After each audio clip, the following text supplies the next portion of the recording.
just a boy. Christmas brought so much joy. Couldn't wait for the presents and laughter. I couldn't sleep late at night, looking for Santa with lights. Those are the memories I still remember. Then I became a man, lost sight of who I am, but right in front of me was the answer. 'Cause on Christmas I feel joy, and I turn back to a boy.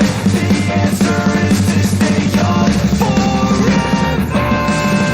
This is not a Christmas, this is not a Christmas song, this is not a Christmas, this is not a Christmas song, this is not a Christmas, this is not a Christmas song, this is not a Christmas, this is not a Christmas song.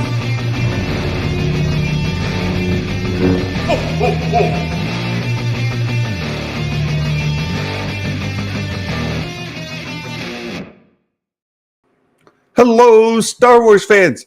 You know there's 174 days until Christmas 2024. And happy Wednesday, happy Independence Day Eve for my friends here in the United States.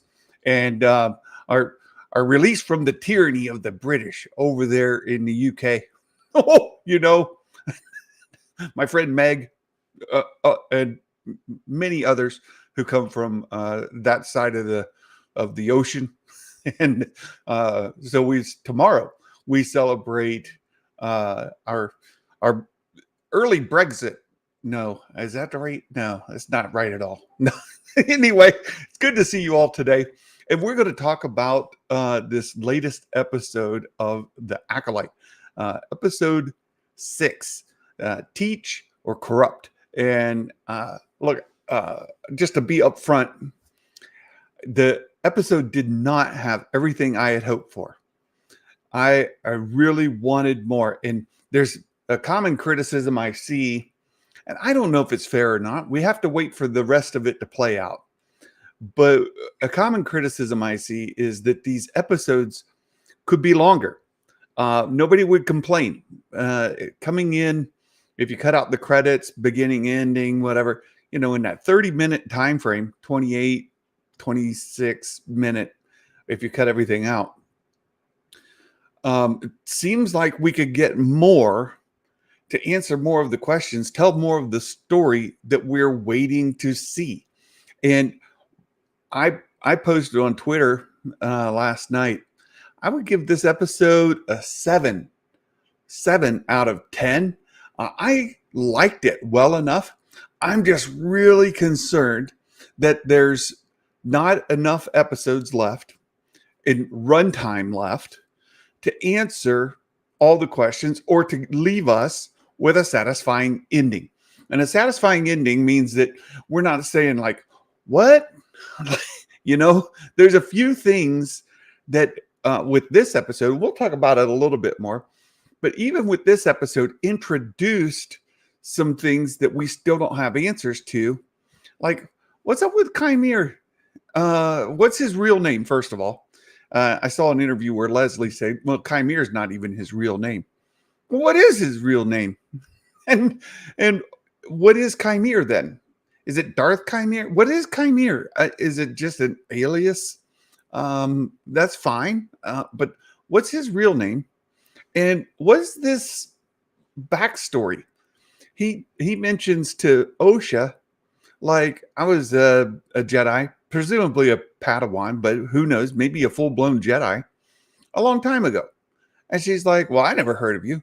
And she's like, or he answers her, well, it was a, very long time ago. So I'm like, well, makes me scratch my head. How long ago? And I remember there's a family joke that we have. We were watching Wheel of Fortune or Jeopardy. It was Jeopardy. We were watching Jeopardy, and our youngest daughter was still at home living with us. She was in middle school. So 6th, 7th, 8th grade. here in the United States. That's how we do middle school grades. And they advertised that they were going to be doing a celebrities from the 80s series coming up. And she looks at us and says, is anyone even alive from the 80s? Oh, we were like, oh my goodness, we were born in the 60s. Yes. Yes, there are people alive in the 80s. So when he says a long time ago, I mean, from whose perspective? Is it like from a young person's perspective that's like, is anybody even still alive from like 30 years ago? Yeah, 30 years is not that long. Calm down. Now, of course, it's more like 45 years ago, but in any event, yeah, people are still alive from the 80s, believe it or not. That's a really, really long time ago for some people. For some of us, it's not that long at all. So when Kymir is talking about, it was a long time ago, and he's talking to OSHA, and OSHA's, 26, something like that, I think. If she's 26, 28, whatever. And she's thinking, well, I never heard of you. He's like, it's a long time ago, probably before you were born. That's not that long ago, 30 years ago. He could have been a Padawan. She'd never heard of him because she's a baby, What do we mean a long time ago? And I don't know. I honestly do not know. That line has me perplexed. Like, okay, who are you? And how long ago is a long time ago? I don't know. And I've been kind of joking with Matt Risman and with some other folks on Patreon saying, I hope that they do not pull an Aang, from The Last Airbender. Aang was a little guy, and he's out there trying to learn all the things so he can be, the big guy. And he gets frozen into an ice block for like 100 years. And something comes along and unfreezes him. And then we get the story. Everybody's died that he knows because it was over 100 years ago. Are they going to pull an Aang? Is Kymir going to pull an Aang where they were like, well, we froze him for 100 years and then he came out of stasis of whatever that is? I hope not. I could see him doing it though, right? In a little bit of a nod to Dave Filoni because Dave worked on The Last Airbender. And you know what? I know that we've got folks watching from here in the United States. We got folks watching from over in Europe. And we have adults. We've got students. We've got children. We've got adults and their children. And Shay, hello. I see that your dad and you are both watching the show right now. It's good to touch base with you again, Shay. And hopefully this Christmas we'll get a visit again and talk about Christmas gifts. I still remember some of the gifts that you've gotten over the last couple of years, and it's good to see you here. So I hope you have a great day with your dad, and keep him on the straight and narrow. He can be a little ornery sometimes. You got to watch him. So, so there you go. So let me catch up with the chat. I see we've got a lot of folks in the chat, and I just want to touch base. We've got a Princess. Hello. Says happy 4th of July from the Acolyte. Well, thank you so much, Princess. Appreciate that. And tomorrow, indeed, is 4th of July, Independence Day. Skywalker's Academy. Dale is here. Good to see you, my friend. And KG. Yo, hello, KG. Mike Yaney. Good to see you as well. Star Wars Politics. I'm excited to see my bonus prediction this week. I saw it. I was reading it, and I think I've got some good news for you. My friend watches the show, and but he doesn't comment. Okay, so he's got a friend who watches this show, but he doesn't comment. Yeah, I know there's folks like that. Ben, Ben and we chat from time to time. Said had an interesting experience with the episode last night. The good thing is it left us with a very interesting implications for the remainder of the season. Remainder being like 2 episodes. That's what I'm worried about. Look, we've got a lot of things that I just don't. I'm a little concerned. I'll just leave it that way. Mumbo Jumbo, hello, my friend. Good to see you. And Sean, I definitely needed a bit more here. He gave it a 6.5. Fair. 6.5 is absolutely fair.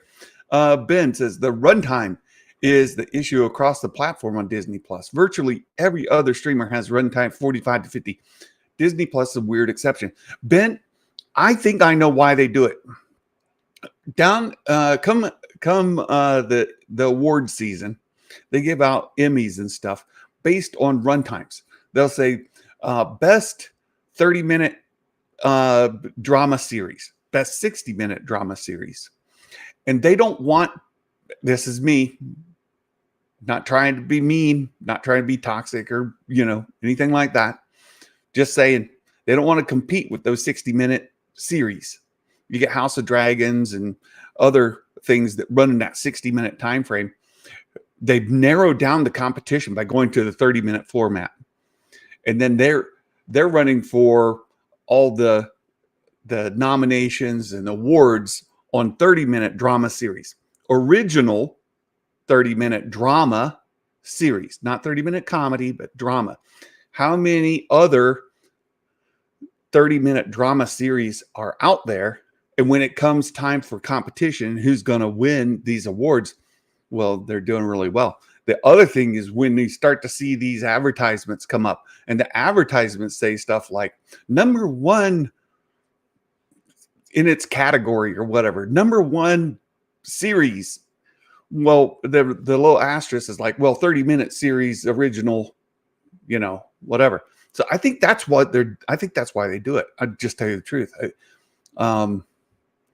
I wish they would go with the 60-minute platform.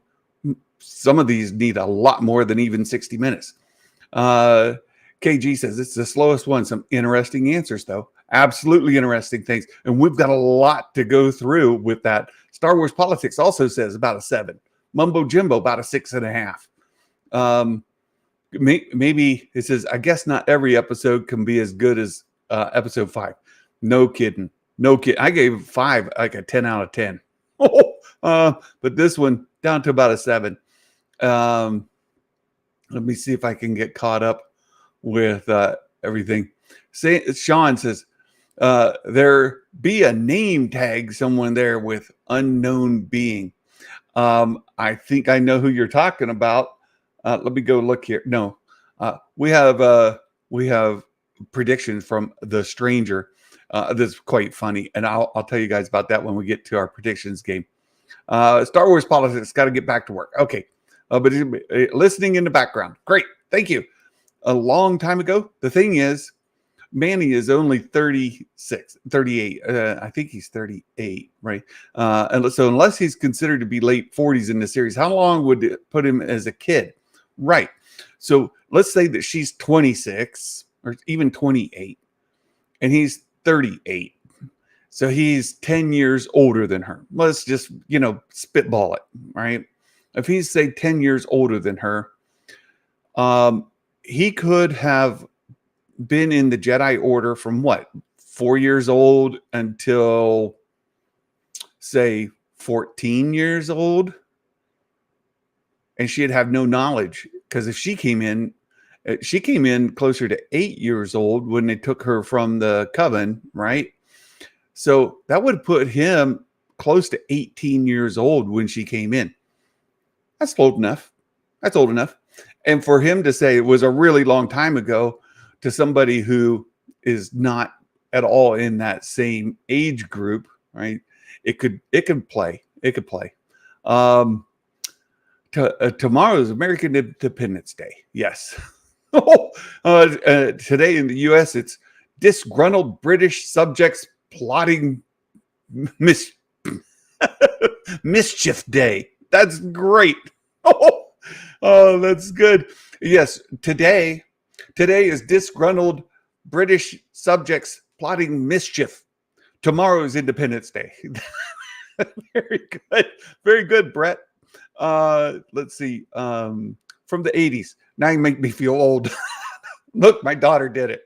Our daughter did it. We still joke about it. Now she's in her mid-20s, and we still joke about it. Let's see.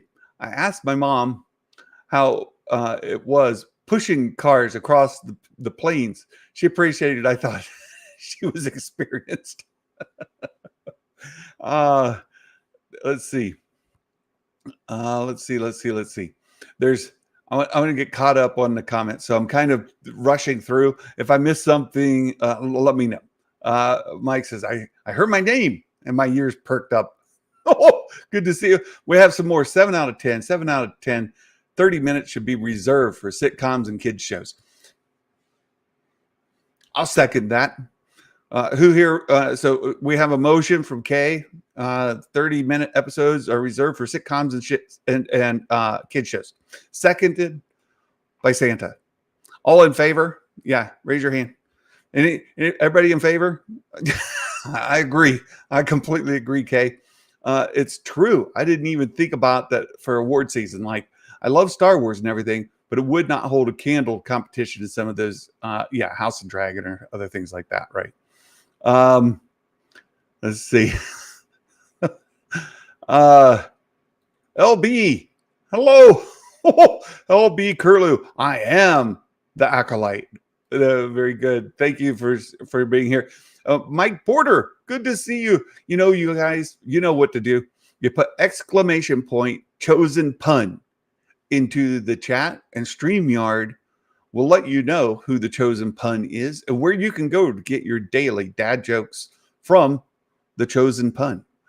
You'll find out. It's still a little bothered by the nudity. We're going to talk about that just a little bit. We'll talk about that.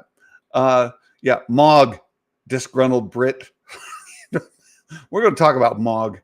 I don't trust that dude. I don't trust that dude at all. Mike says, I'm older than Santa. I'm an actual baby boomer. That's true. I'm a Gen Xer, by the way. They were around 8 during the incident, right? Plus 8, plus 10 would be 18. So we could have Chimere as old as 18 before they even are brought into the order. And he could have already left at around, 18, 17, 16, something like that. We did not see any nudity. That's true. So there you go. Dale did it for us. Skywalker's Academy. He says chosen pun. And there you go. Streamlabs tells you that's Mike Porter. And there's the link to his Twitter X account. Make sure you're following Mike Porter on the Twitter machine. That's a good thing to do. I know this is jumping right to more theories for the next episode. But after I've seen posts about the planet maybe baldemic, or however, it opens so many doors. We're going to talk about baldemic here in just a moment. So I want to. I've got some stuff to show. KG says I'm an older millennial. There's a difference. I think you're a Gen Xer too, aren't you, Kay? I want to think that you are also a Gen Xer. There's a lot to talk about. And I want to talk about this first guy. And it's the dude that we mentioned just a little bit ago. And he's a complete knob, right? He's Mog, right? Mog. It's this dude. And I think he's acting a little sus, because when news finally gets back to Coruscant and Vernestra hears about what happened, she's talking to Mog. And this is when Matt Risman pinged me and said, she had to mention his name. I lost a point. So if you're doing the predictions game, this counts as a new Jedi. And if you said no to new Jedi, you lost a point, like Matt Risman did. But here we go. Mog, she tells him, go set up a trip out there, we're all going to head out to, or we're going to head on out there to Kofar. We got to go to Kofar and see what's going on out there. And so Mog puts it together, and she comes on, says, "Hey, are we ready to go?" He says, "Yeah, we're leaving in 20. But are you going to go? Are you joining us on the mission, Master?" And she's like, "Well, yeah, I'm going." And he says to her, "You get nauseous when you travel through hyperspace." Now, this goes right into the High Republic novels in the introduction of Vernestra Rowe. Oftentimes, when she's traveling in hyperspace, she has force visions. And these force visions are very realistic to her. Sometimes, like, as premonition, right? Like, she learns things that are going to happen that happen. The force is communicating with her. And specifically, there's a being that communicates back and forth with her quite a bit as she's traveling through hyperspace. And they have these visits. She's like, "Why is this happening?" So she has these visions when she's traveling through hyperspace. And he tells her, "But you get nauseous." Why is he trying to talk her out of going on the trip? Why? Why is he saying, "You don't need to go. Yeah, why don't you just stay here?" What? So she says, "No, I'm going. I don't get nauseous. I get a little, there's a condition, but I'm good." And he's like, but Master, I'm sure that these casualties are due to the planet's uncharted environment. I still think you ought to just stay here. There's nothing to see. Just stay at home. That'll be better." Why? Why is he being so persistent on trying to get her not to go? And she says, "No, I'm going. I'm going." So I want you all to remember there was an interview done some time ago where that was mentioned that it was mentioned that how Leslie wanted to do a series about how the Sith infiltrated the Jedi Order or infiltrated the Republic. And is this Mog dude an infiltrator? There's another scene where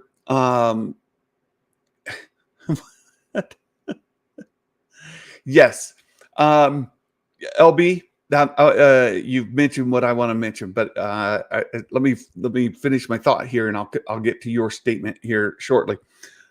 Mog, could he be the infiltrator? There's another scene where Soul says they knew we were coming. They knew we were coming. Like somebody tipped them off. Did Mog tip them off? Is Mog the infiltrator? Is Mog a double agent? I don't know. He seems pretty incompetent. At the same time, he's very sus. Like I'm struggling with that. So then we get out there to Kofar, and Vernestra says, "Hey, did you talk to him?" He goes, Yep, I did." And they said that there was an Umbra moth. Those are those big critters that she slices in half with her lightsaber whip. Says there's a big Umbra moth colony. They hatched last night, and they wreaked havoc on the local establishment. If the Jedi were anywhere near that colony, that could explain the large amount of casualties. There, investigation done. Let's go back home. Second time, Mog here is like, "I don't really think we need to go out there. You don't need to investigate this. It's they died because they were where they shouldn't have been. Nature. Let's go home. You don't need to go out there." And she's like, "No, we're going out there." So we get out to the site, and we're visiting the site, and Vernestra is asking Mog here, "Well, what do you sense? What do you blah blah blah?" And he answers, "Oh, there was death and bad things happen." And he then tries to deflect. He deflects and says, You don't think Master Soul was responsible, do you? She's like, well, that's quite the accusation. Why do you jump to that conclusion all of a sudden? Like, what? This dude is trying to deflect. First of all, why don't you stay home? Second of all, oh, they died of natural causes. Nature. No, the moths killed them. Third, oh, it was probably Soul then. Soul did it. Like, don't look over it, into this. You can stop the investigation here. He's like, who else would possess the power to slay such a strong group? It had to be Soul. Process of elimination. Let's go home. And she's like, no. Mog looks like an accountant. Oh, very funny. Very funny. So, look, I'm suspicious. I'm suspicious. I'm not saying that he is a double agent, but the dude caught my attention. And I'm like, dude, why are you being so terrible? Now, I've watched this a couple more times. I think he's just an incompetent boob, right? That's all I think he is. I think he's just incompetent and he's like, wants to go home. But his actions are very suspect. Very, very suspect. So let's go back. All right. So I want to go back to talk about Chimere and OSHA. And there's this scene that's kind of made it into my thumbnail even, right? I need Mog info, right? Right. Oh, we need more information about Mog. This is what I'm talking about. Some of the questions I have. What's up with Mog? Is he just an idiot? I don't know. What's the deal? Are the Jedi supposed to be as incompetent as Mog? Like, it makes everybody else look really competent if he's the standard. Like, and I know there's a section of this fandom that are really, really irritated at how Disney Plus has been treating Jedi. I'm not trying to feed into that whatsoever, but this Mog dude does support the argument that they're just dumb, right? Just dumb, or he's purposely trying to mislead, right? Are they that dumb, or is he purposely trying to mislead? I don't know. I'm like, but there's an argument either way. Sean, he's just mogging us. We have the roots of a Mike Porter dad joke right there. It's coming. He's mogging us. All right. So we've got the situation, Chimere and OSHA. OSHA wakes up in the cave. Chimere's out there, and she comes out of the cave dressed in some of May's leftover wardrobe, and she picks up a knife and one of her throwing knives and makes her way out. And she's checking things out. And what is this planet we're on? We've been saying for a long time it looks a whole lot similar to the place where Luke Skywalker was hanging out. Is it the place with the Porgs and Luke? Is this the Last Jedi place? Are we off the coast of Ireland? Like where what is this? Well, there's another, they come on this screen and they say unknown planet. Unknown planet. Well, some of the Star Wars fans out there have kind of started jumping on to some of the clues. And those daggone Leslie Headland, you follow my channel, I don't really care for that Plagueis novel.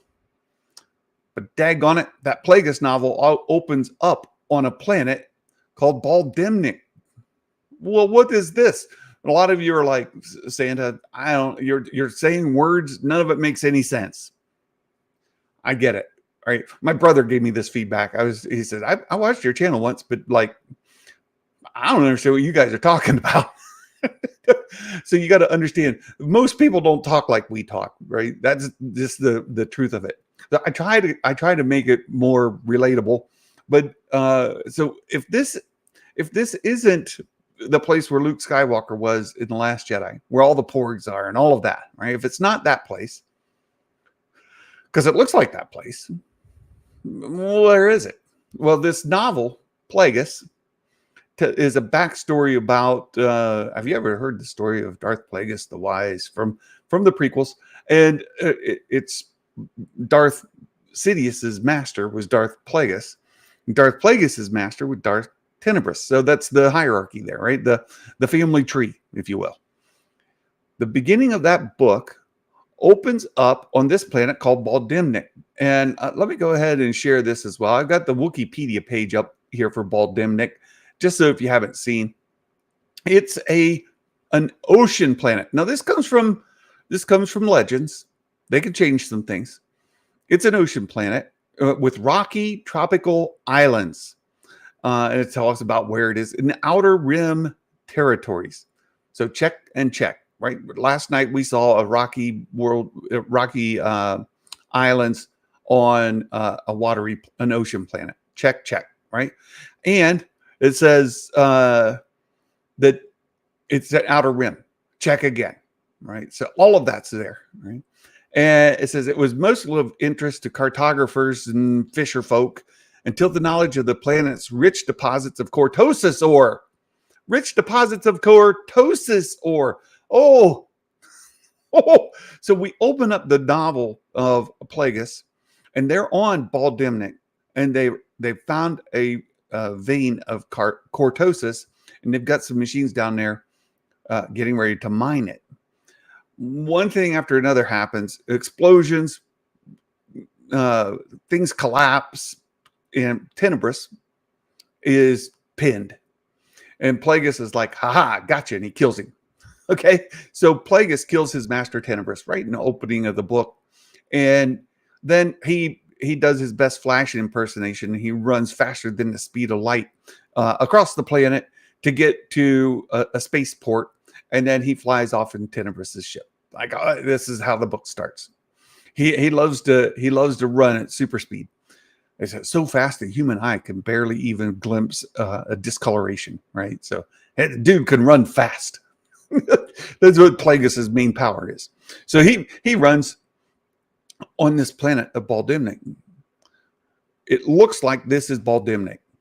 I believe that it is Baldimnik. Now, this is a good bit before the Plagueis novel. In the Plagueis novel, they lock down this planet. Hugo Damask, who is Plagueis's alter ego, he puts down like a stake on the planet, tells his folks to, hey, invest in this planet. No reason, just do it. Because he knows that there's cortosis on it and it's going to make a ton of money when they eventually get there. So, he's a banker. That's what moons are. They're bankers. So Baldimnik, I think we're on Baldimnik. A lot of people are thinking we're on Baldimnik, and that's what I'm going with. Now, cortosis mining is very dangerous because things blow up. That happens everywhere. So I think that's the case here as well. I think we're on Baldimnik, which leads to another question. Well, who is this Chimera guy, and what is a long time ago? Right? We've already asked that. I don't know. I hope this series answers it. So one of my major concerns. We know episode 7 is going to go back to flashbacks. It's a kind of a retelling of episode 3 from a different perspective, from a different point of view. And if that's episode 7, that leaves us one episode after 7 to answer. How old is Chimera? Where's Plagueis? Is Tenebrous involved? What's going on here? You've given us all these clues, and we don't know. What's going on with Soul? What really happened? I think we get that in 7, largely. But all these questions and more are building, and we're running out of time. We're really, really running out of time. Oh no, Mike Yaney. You know what we do? When you super chat and you mention the Plagueis novel, I got to play it. Yeah, naughty list. When you mention the Plagueis novel in a super chat, your naughty list. Yes, Cole for Mike Ganey. Thank you so much for the super chat, Mike Ganey. We really appreciate it. It's tremendously helpful. Thank you, my friend. So there you go. Naughty list for you. Yes. So Megan Trainor. I love Megan Trainor. So I think we're on Ball Demnick. I think that this is going to be a tie-in to the Plagueis novel in some way. But will we get that satisfying resolution to this series that tells us this? I want to bring up another thing, and then we'll get to the predictions. Right, we'll get to the predictions. I saw this posted on Twitter, and I wanted to bring it up because, all right, Chimere.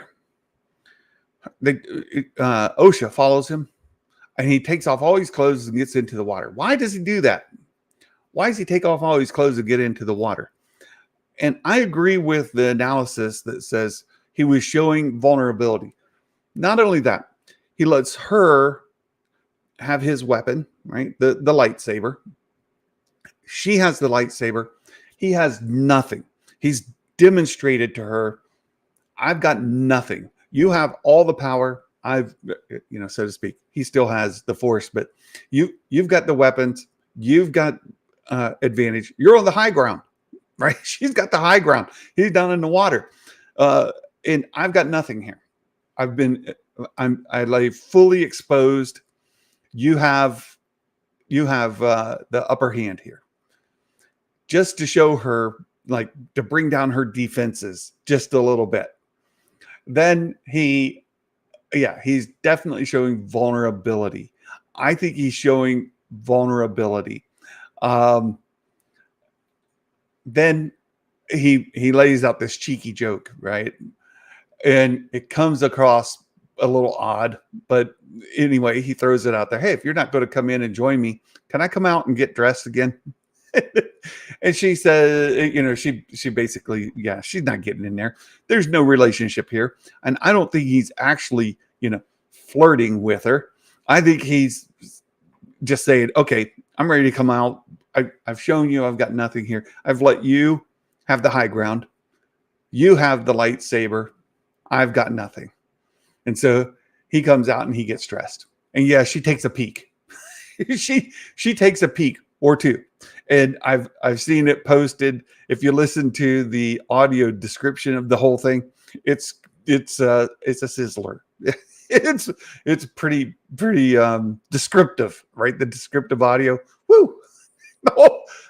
So anyway, I think all of that was just to show that he is vulnerable. He's allowing her. He even takes the lightsaber at one point and puts it into his stomach and says, "Turn it on. You can kill me right now." She said, "Well, I won't kill somebody who's not armed." And he then eggs her on and gets her blood pressure up, and she comes at him with the lightsaber on. And they have this little thing where he's trying to break down her defenses and get her to maybe come along. He says, okay, well, right before that, he says, the water, it's going to get dark. If you want to go get on the ship, and the ship's parked right over there, and you just got to hop on over there and you can get on the ship and you can leave. Or you can come on in for dinner. And she makes the decision to come on in for dinner. So there's a question too. And this is when he brings up this scar on his back. And he's talking to her about the Jedi Order have these rules. And she's like, oh, if you don't practice, your power gets weaker. He's like, according to who? There's different ways to access the Force. And she's like, well, but that's the dark side. He goes, that's semantics. Semantics. It's still tapping into the Force. And she asked this question, what are you after? He says, I'm after the power of two. The power of two, well, that goes back to the power of one, the power of two, the power of many. Yahoo! Right? That whole thing. Where does he get, how does he know to answer the power of two? Knowing that her and May have this power of one, power of two, power of many. I'm sure maybe he learned it from May, but maybe he learned it from the coven itself. More questions. What are we going to get answers to this? What is Chimere's full backstory? What's his real name? And what's up with this scar on his back that's the shape of maybe a lightsaber? Maybe it's force lightning. Maybe it's a lightsaber. I'm not sure. We don't have answers. I need answers. See, sometimes semantics was my big word. I used coming into the show that they were going to use semantics to explain certain things. I'm happy they dropped it into the show. Very good, Ben. And so that's why it seemed Osha wasn't as strong with the Force. She had more dark side ability than light. I don't know that she has dark side ability, but she does have these repressed emotions. And one of the things that the Jedi ordered, it's a complaint that can be laid upon them, is they tell the Jedi, they seem to teach the Jedi to suppress these emotions. Now, Anakin directly contradicts that. He says, no, they don't tell us to suppress them. In fact, we're encouraged to love, right? But they say they want to keep them from attachments, and they know that anger, fear, hatred, those are things that lead to the dark side, right? And so those are powerful emotions, just like love is powerful emotions. And if you're reading the High Republic in the latest book that just came out, there's a angle on this where love is a very powerful emotion, and they have to be careful about the attachment part, but they lean into it. They're like, I've been denying for years that I loved you, and I'm just going to say it. I love you. And they both lean into it, and they pull from each other's strength through that love bond that they have, right? So there's this powerful negative. Osha may never have received the therapy she needed to deal with the loss that she went through. And so she's holding it repressed rather than learning to harness that, learning to control it. And that's another thing in the High Republic where the one Jedi, he really has this same kind of anger, pent up anger, these negative emotions that pull him to the dark side. And he's trying to struggle with it. It's a really good narrative in the books. And I think that's what Osha's dealing with too. She's never really had the true therapy to deal with those issues. They're just being suppressed. And so Chimere's just trying to say, go ahead and let it out. You'll feel better. You'll be stronger. But yeah, remember when Yoda talked about the dark side being the easy path. So it's much easier to access the Force in that way. Yes, Ben, 100%. 100% that's it. We also still don't know anything about that ceremony. Why it was needed. What's it for? I hope we get back to that. Well, and as Meg was mentioned, there's a big like cauldron thing with soupy stuff in it. What's in there? What's all that about? There's so many questions. Without the chant, please. But Baymax loves the chant. It's his favorite part of the show. I kid. Says I did like when what dropped his semantics line. Chimere. Yeah, when Chimere dropped his, I see the correction. Okay. That guy's a nothing burger. Are you talking about the Jedi from before? Yeah, now he's trying to be transparent, but he's lying over and over again. He lies and he lies and he lies. But it reminds me of the serpent in the Garden of Eden telling Eve, right? Oh, God didn't say you couldn't eat of any, right? Well, he didn't say that. Oh, you're not going to really die, right? Chimere is doing the same thing. He's the serpent in the Garden of Eden, right? He's lying. And there's consequences to that. And we can maybe talk about that. We'll definitely talk about it next week. But every time you say Mog, I think of Spaceballs. Very good. Very good. All right. Let me get caught up. I see. It's, let's see. Bad acting by Amandla.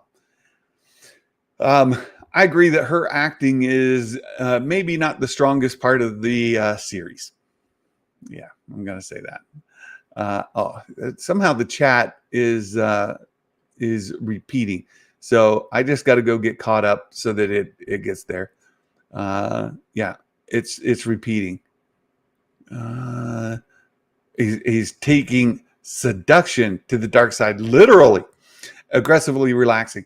Maybe literally, but I don't know how much he's trying to seduce versus he's trying to disarm, right? He's trying to disarm himself so that she has trust, right? Yeah. The new wave Lee. Hello. Hello, Danu. He says, I trust Chimere more than Soul right now. Here's another complaint. And I want to get back to Vernestra. We'll get there in a second. Another complaint. How many times does Soul say in the series? We're in episode 6 now. How many times has Soul told the girls? I'll just May and Osha now. How many says, "Oh, I'm going to tell you the truth. I'm going to come clean. I'm going to tell you everything you need to know. Promise." As soon as, and then something happens, and then they get past that something. Okay, I promise. This time, I really am going to tell you the whole truth, nothing but the truth. And then something happens.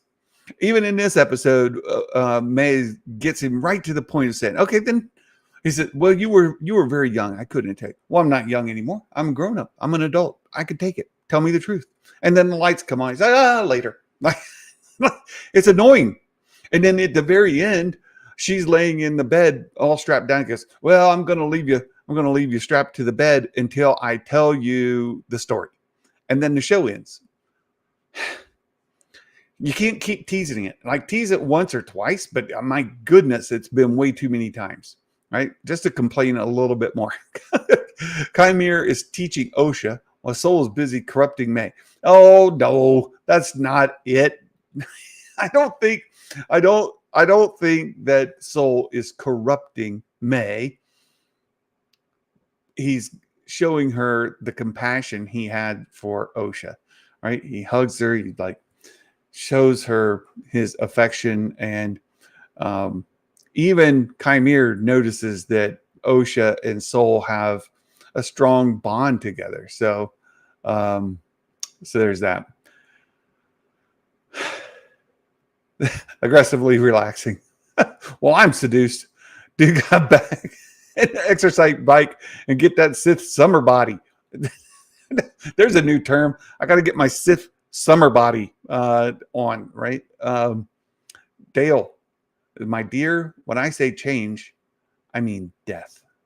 The Bogan, Ashla and Bogan. I had a deep cut there. What do you think about the Kylo Ren theme? I want to get to that. I want to get to that too. So thanks for asking. I want to get. There's one more thing I want to touch base on. Is Chimere shows Osha this big scar on his back. You see it when he's in the water, and then when they're sitting there and he's fiddling with his helmet. He said, I'm just going to raise my shirt up right here. There. Now I'll get back to work.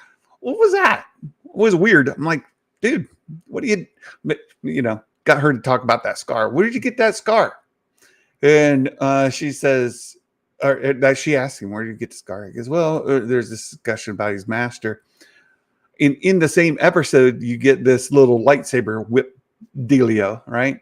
So I think that they're telegraphing there's a connection between the light whip in the same episode that we see the whip-like scars on his back.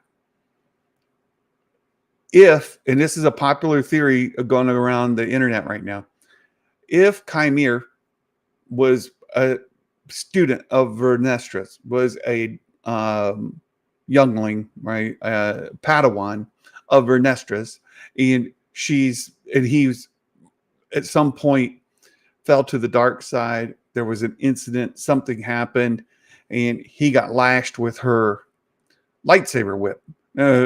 We don't know the story. Another thing, I need to know the story. If he was a Padawan of hers, what was his real name? I saw this just a little bit ago. Star Wars Explained posted it. Vernestra Rose ship in this series, right? Her ship is called the Kentaros. We see her ship, right?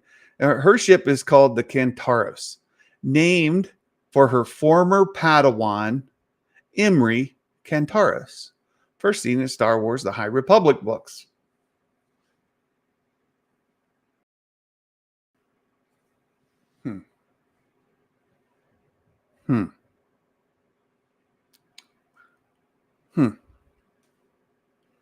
Is it Imri? Is Chimere's name Imri? I don't know. It's an interesting thought. Interesting supposition. Maybe. Or maybe he's another Padawan that came down the line. I don't know. I don't know. Sabersmith, last complaint.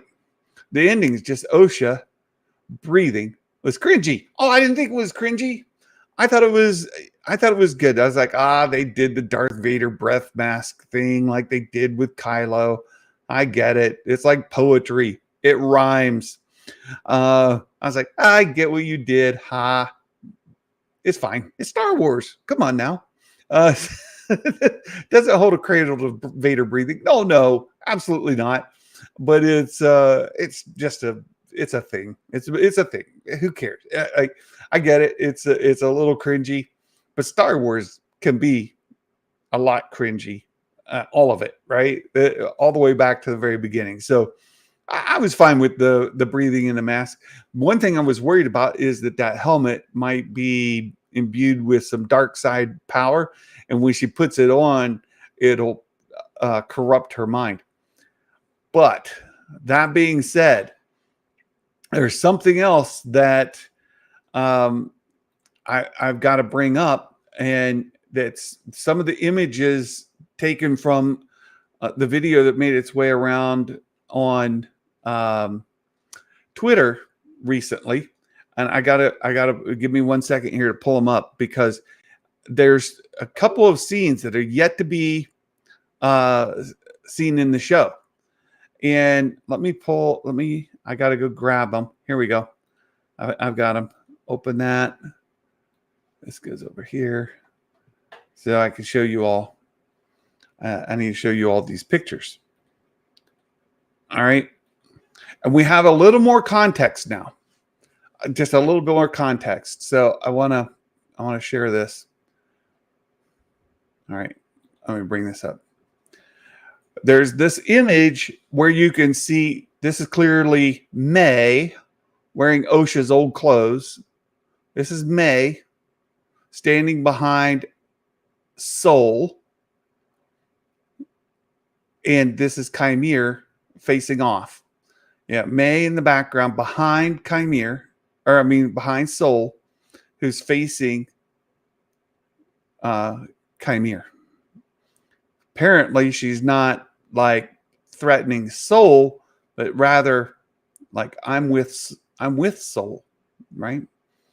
Then there's the second image. This would be Osha now wearing the other clothes. Right? She's wearing the other clothes, and she's got a yellow lightsaber here, and she's facing Chimere. Look, I've been wrong a lot. But you see the season leaderboard up there, the people who've been predicting this season with me. It's a short list. It's a short list. I'm okay with this predictions thing. I think that we've got Osha, Soul, and May. I just said that wrong. Hold on. We've got May, Soul, and Osha gonna attack Chimere. Now, there's a whole lot more that needs to happen in this show, right? I'm still lost by a lot of it. But I think that we're going to see the three of them take on Chimere in some manner. We just have video evidence of it. We've got, if you watch the video, these are just stills taken from the video. It appears that all three of them are confronting Chimere. So I don't think that this thing, her putting on the helmet, is going to switch her to be his acolyte. I don't think it's going to change it. And I still think that Mother Coral, I think Mother Coral is still going to come in the picture somewhere, because he still says, I'm looking for the power of two, right? The power one, power two. I think that's where that's come from. Ben, you're being naughty too. I see it. He doesn't have to be her Padawan. Osha wasn't a Padawan when she talked to her about leaving the Jedi Order. That's true. He could be lying about ever being a Jedi. That's true as well. I doubt it, but he absolutely could. Yes. No more complaints. I know Star Wars can be cheesy. Yes, it can. But hey, these are good complaints. You've been great. Been great. This is the kind of back and forth we should have. A big reveal makes you see all of the scenes with Vernestra from a different point of view. Be a fun twist. The team, she way-seeked the dark side. Well, she did become a way-seeker, but she never really spent time with the dark side. But we'll see how it goes. Enjoy exploring Chimere more. Very compelling character. It is a very compelling character, and I don't know that he's going to die. Some interviews show that he is that Leslie has more of his story to tell in future seasons if they could, right?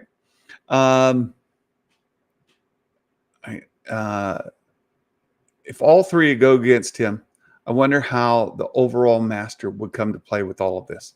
Yeah, so many questions. I want to see how it comes. Yeah, Tenebrous shows up and puts them all to shame. Oh, we very well could have a situation where the three of them are fighting and Chimere's at the point of almost death. And all of a sudden, Tenebrous shows up and dispatches of the three. And Tenebrous leaves with Chimere. And the three of them are left dead. I don't know. There's a lot of things that could happen. Mike Porter says, check out my Acolyte poll on Twitter. It's close. All right, you guys, you know how to get the Mike Porter, the link to his Twitter account. If you're not already following him, do that. So let's get into the predictions.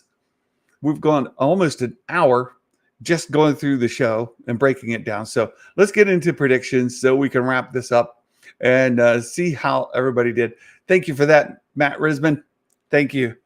All right, here we go. I know I'm going to take a little bit of a beating when it comes to this, the questions this week. It says, a Jedi will die, one or more. No, they died in the previous episode.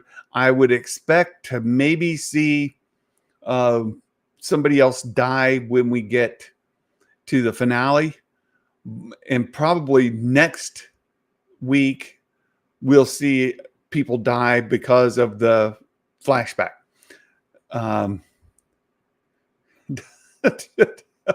Please don't say Tenebrous showing up to save the day for Chimere. The idea that is just too dang cool. Well, you know, I'm worried. We'll see. I'm worried how this show is going to pull it all together. We visit more than one world or planet. Yes, we visited at least 3. So yeses get the point here. For sure. I kind of expected as much. A droid will be referred to by name. And this got me. I said no. A lot of you said yes. I said no because I thought that Osha, she's with Chimere. She's not with Pip. But dadgummit, if they didn't call Pip by name anyway. So yes, get the point. We did get a reference to Pip. So here we go. There's that. We will see more than one lightsaber color. This one got me too. And I've watched this 3 times now to kind of answer some of these questions. We get one lightsaber color. Red doesn't count. All right. In the question, it says right in there, red doesn't count. We only get one lightsaber color, and it's for a flash when Vernestra lights her saber and turns it into the whip and whacks that bug. That's it. And she turns it off. The end. One lightsaber color, not more than one. So no's get the point here. And let's see, how many people said no? Six of you said no. Santa got that one wrong. We meet a new Jedi. This is when Matt Risman was unhappy. He pinged me. Why Vernestor have to go and say the dude's name? Yes. Well, he's the sussy guy, right? I don't trust him. I do not trust him. So there's that. Someone other than a Jedi is killed. No, that didn't happen. There's more that we haven't talked about yet either. Someone uses Star Wars slang. Now, this one, I had to go back and watch it the third time just to, yeah. Right. Matt's like, well, at least I got the extra credit one right. Well, the bonus question. I didn't even get that one right, but someone uses Star Wars slang. I listened to the third time. We did not get Star Wars slang in here. I didn't remember any. In fact, when I was really paying attention to dialogue, the first 5 minutes of the show, that not a word is spoken. The entire first 5 minutes, it's all just people moving around. It was kind of cool. And then there are big segments of the show where another period of time will pass without a single word being said. But yeah, no slang. Someone will use the Force observably. Someone observably uses the Force. I didn't think about this one. Hold on one second. We get the scenes at the beginning. Vernestra uses the lightsaber.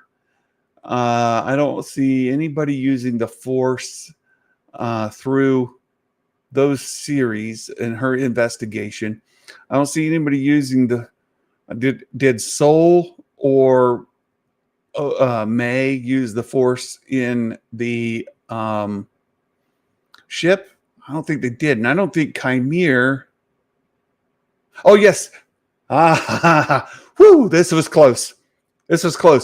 Vernestra, when she goes to get her lightsaber, she takes her robe, flips it back, holds her hand out, and flips that lightsaber out to her using the Force. She uses the Force when she flips the lightsaber to her hand. There you go. Yes, somebody did use the Force. I told you I've watched this 3 times. So there you go. Yes. Someone uses Force. Phew, that was close.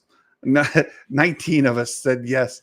Reference to a named Sith? No, not yet. I still think we will get that, and I think it'll be in the finale. So there we go. And a species talks in another language with subtitles. That's also a no. So I think there we go. We take a look at this. We see Santa. I'm right here. I have 8 points. I get no bonus point. 8 points to make it onto the Wall of Fame for this episode. So let's take a look at our bonus questions. Matt Risman, right? He was very happy that he got the bonus point. He messaged me and says, at least I got the bonus. Soul realizes it's May, not OSHA on the ship. Yes, he does. He does. So there you go. Aggressively. Force bath time. Oh, funny. Now the stranger, this is funny. I had to change this. The stranger got what I was doing. You guys, his original answer here was 11, just the numbers. And if you look at this total over here, like this guy's smart. There is a formula that says sum the entire row. Well, all the other rows are yeses and nos. All the answers are yeses and nos. And the bonus question is text, mostly. But if you make this 11, the number, it adds 11 points to your answer.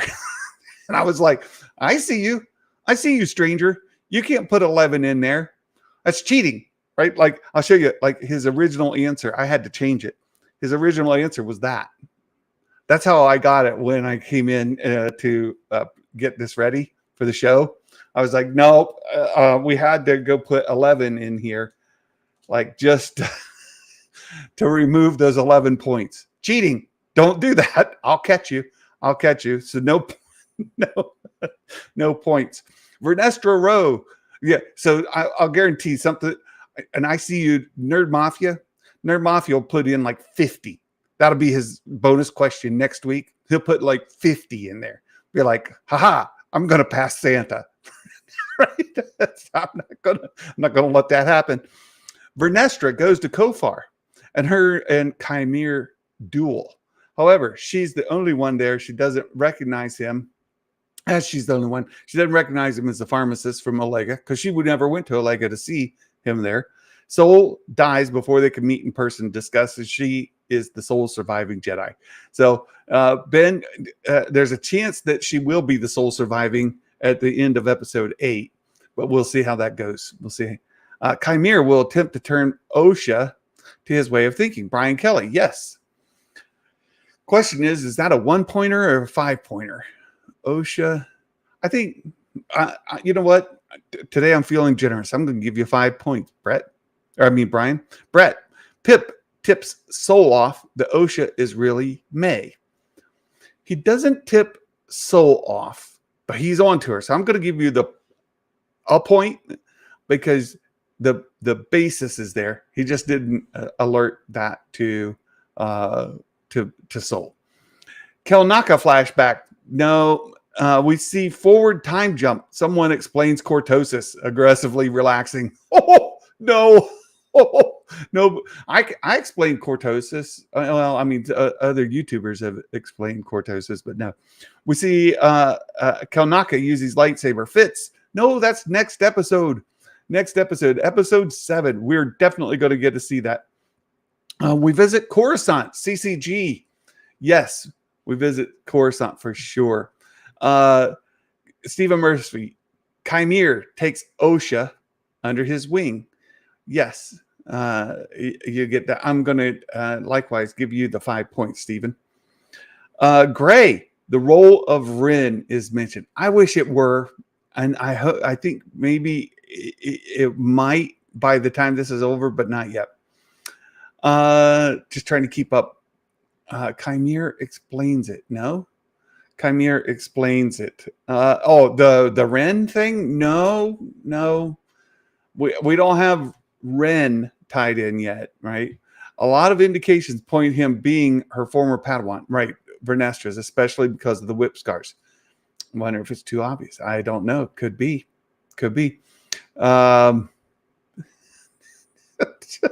Baymax, you're being rotten. You're being bad. Shay, I told you to keep your dad in line, right? You got to keep this guy in line, would you? He's misbehaving.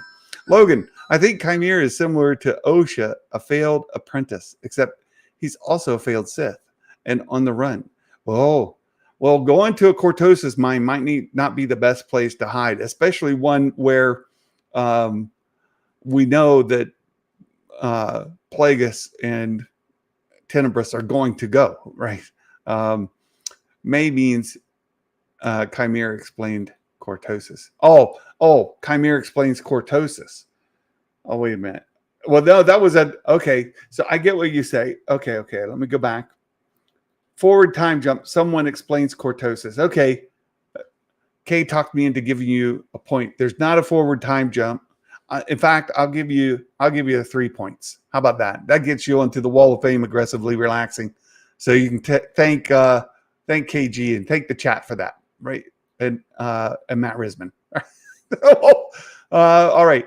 Cortosis is explained. There's no forward time jump though, right? But very good. Yes, he did talk about his helmet. Soul's Jedi ship will chase Chimere's ship in space. Yeah, Baymax. You know, I caught you too. I see you. I looked. Baymax just copied my answers because he knows he's ahead of me on the season leaderboard, right? Baymax is ahead of me on the season leaderboard. So all he has to do is match me from here out and he wins. He wins some Star Wars Santa merch just by copying my answers.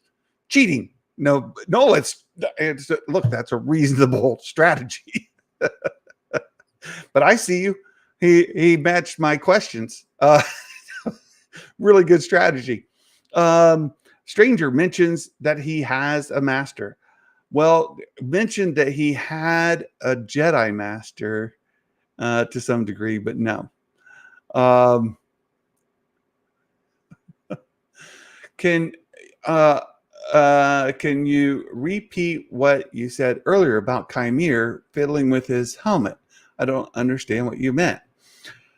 Yeah, so Chimere's sitting at the work table and the helmet's sitting there and he's got his little zapper pen. And you notice that zapper pen, now somebody was mentioning if Cortosis shorts out energy stuff, how is he zapping that thing? Well, it's shorting out the whole time. He's just like trying to keep it going.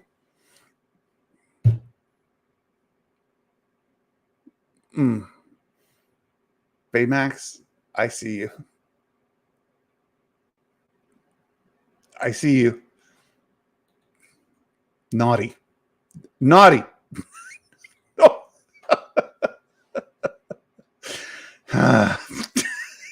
It's getting clipped.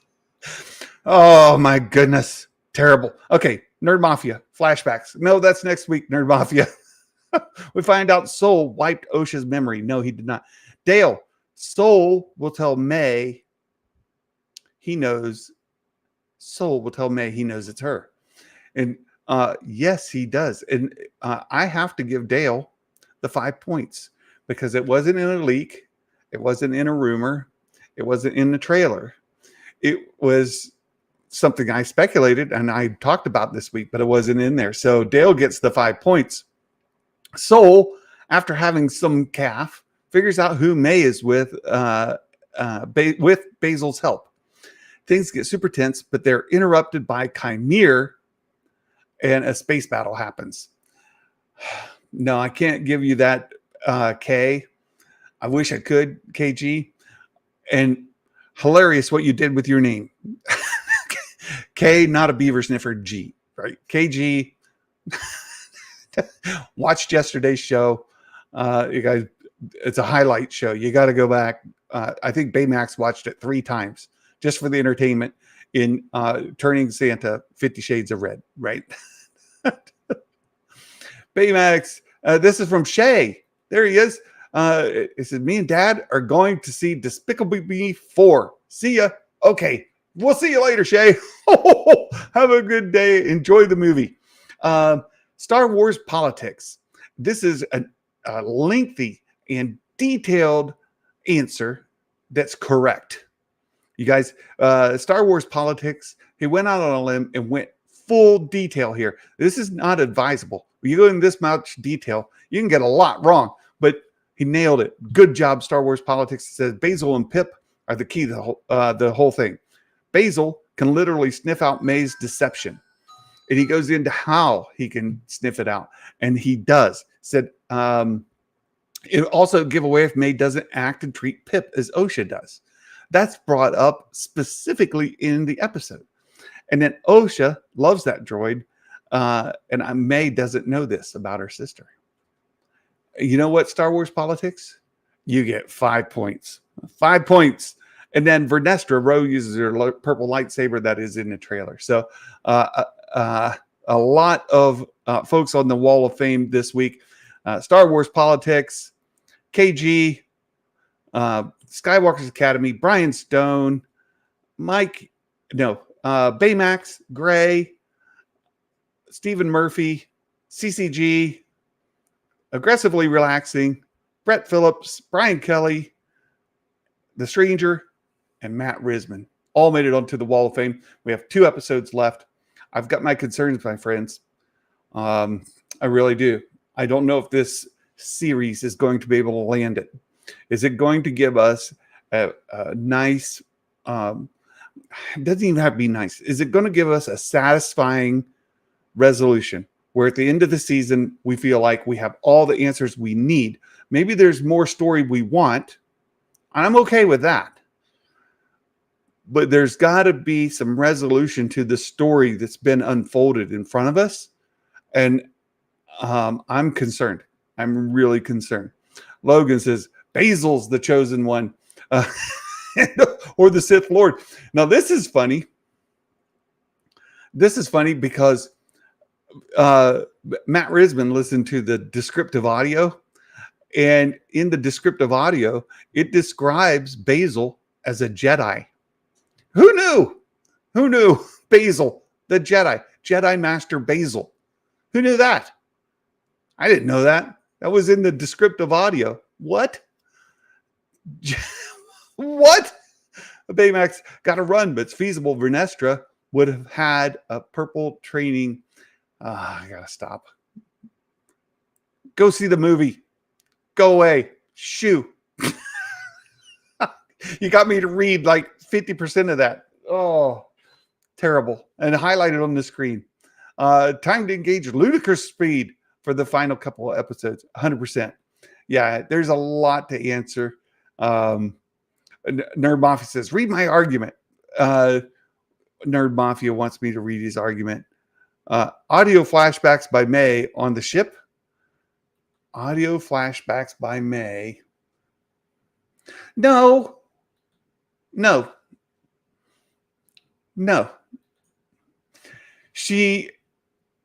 It's not a flashback.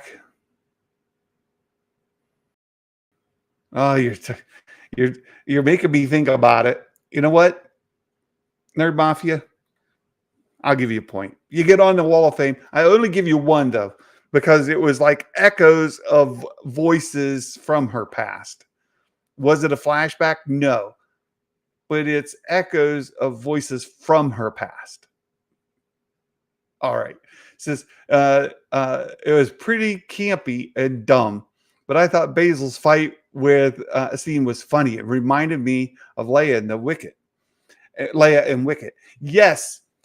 I'm glad you brought this up, Logan, because watching that scene, Basil behaves just like Wicket in, the Ewoks.